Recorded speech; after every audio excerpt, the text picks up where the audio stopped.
下面就讲那个就是我们这个元气占呢，就是分粗义、论义，就是末义啊，就是分就是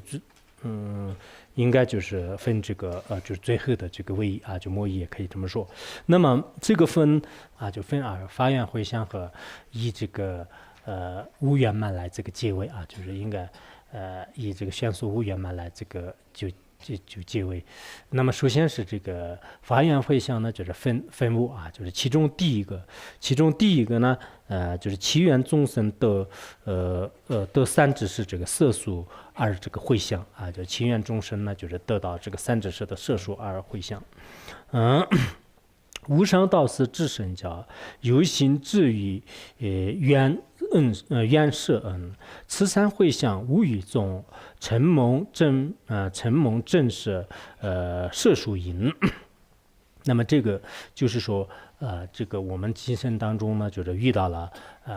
在这个世界上是，这个至高无上的这个，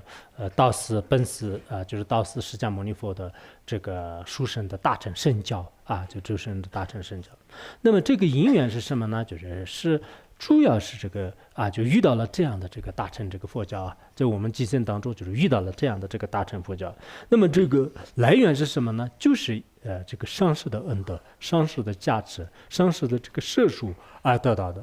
否则的话呢，我们在座的各位大家应该清楚，依靠自己的这个智慧呢，首先不一定遇到了这样的大乘佛法。即使你遇到的话呢，你不一定呢就是真正通达了这个缘起空性的这个真实的这个意义就真实的这个意义。所以说呢，我们呢在回向的时候呢，在这里宗大师这个回向的时候呢，并没有就是让众生发财让众生这个健康让众生快乐，就并没有这么回向。那回向的时候呢，就是说让这个依靠这样的这个善根就对此我们闻思修行也好，宗大师造这个人的这个善根，我们这个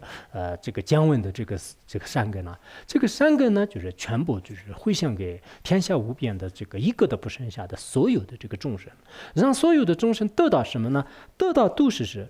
这个就蒙受这个善知识就承蒙这个善知识的色数就真正的这个善知识的色数但愿呢，就是所有的众生呢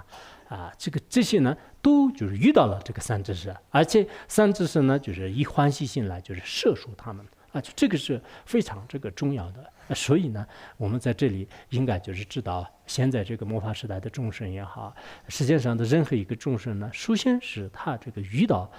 这个佛陀般的这个上师就是很重要的。然后呢就遇到上师之后呢，上师给他就进行这个开导有很多的这个方便性呢，就是让这些众生呢就进入这个解脱之门真正的这个解脱之门呢，唯一的这个善知识呢，就是他可以就是给他们就是带入我们世界上的一直任何一个富翁的话呢，可能也许就是带一点这个财富就得到一点财富，但这些呢都不能就是解决我们这个生死大事就生死大。所以《华严经》里面也说了，菩萨有这个善知识仁慈就不多这个恶趣，就这个很重要的。菩萨有什么这个善知识色错的话呢，色数的话呢就是不退大乘法就不退大乘法。善知识护念的话呢，那么就是不犯这个菩萨戒，就当就是《华严经》里面有很多很多的那种这个善知识摄受我们的这个功德呢，真的是就是非常大的就扎克山法里面也讲了，就是我们遇到这个善知识是非常不容易的，就像是这个孩子呢，就是拉着这个母亲的衣襟一样的，始终都是不能放如果放了以后的话呢，你在这个人山人海当中，就是最后失去自己的这种前进的道路就失去这个就方向了就有些是到了一定的时候呢，就自己的事就像什么这个离开就是有些是也以前法王也讲过，就是一种照末的这个一种这个象征，但也没办法，就是众生的业力显现的时候，佛陀的描述也是无法就是阻挡的所以就真的这个善知识获得摄受，而且善知识呢就是长期的就是对自己就是怎么说就是宣说这个佛法。我们念那个普贤行愿品的时候也是什么这个所有你我善知识为我实现菩萨心什么常与我同聚会与我欢喜什么与我产生欢喜心，是吧？就是三知识的话呢，就是对我自己有利的这种三知识呢，就是在我面前呢，经常这个实现菩萨的这个行为，然后呢，经常呢就是跟这个三知识和这个道友就是跟他们就是寄居在一起，不要呢就是以这个恶知识这个跟这个一起因为而且呢就这些三知识经常这个以欢喜心来摄受我就不是就不欢喜，所以我们这个善知识的摄受真的很重要的。一个人的所有的这个行为和心理的改变呢，就是依靠你一个人来就是进行这个造作我们看看世界上的人呢，如果一个地方有一个善知识的话呢，就是那么整个当时的这个佛教也这个兴盛就许许多多的人们呢，就是前往解脱之路。一个地方呢，就是有一个恶知识他就宣扬那个邪教的话呢，那么与他结缘的无数的人呢，就是也是通往这个地狱的。就是也是同样就是前往地狱的，所以我们经常也是这个发愿就愿所有的众生就是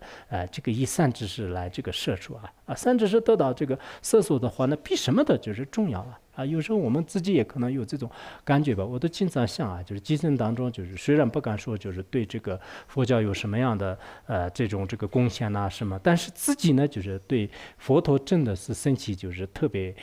不可退转的那种这个信心，对佛法呢就是有着极大的这个欢喜心、鼓舞心。那么这个来源是什么呢？就是当年就是肯定